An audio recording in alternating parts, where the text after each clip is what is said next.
Hello, in front of me I've got 70mm A200 set. In this video I'll show you a preview of the dashcam. Firstly, on the front of the dashcam we've got this small but efficient LCD display. Next we've got 5 buttons, thanks to which we can manage the camera start-stop recording. On the side of the dashcam we've got SD card slot, AV in and DC in port.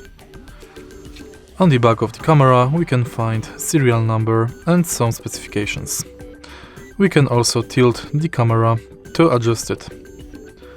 Next, in the original box we can find DC in cable with micro USB.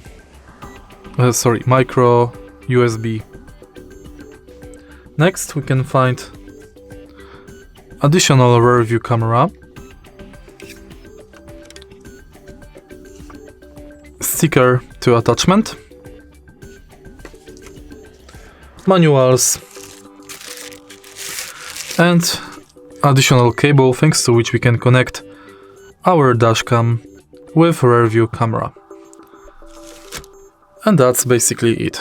If you find this video helpful, please leave like, comment and subscribe.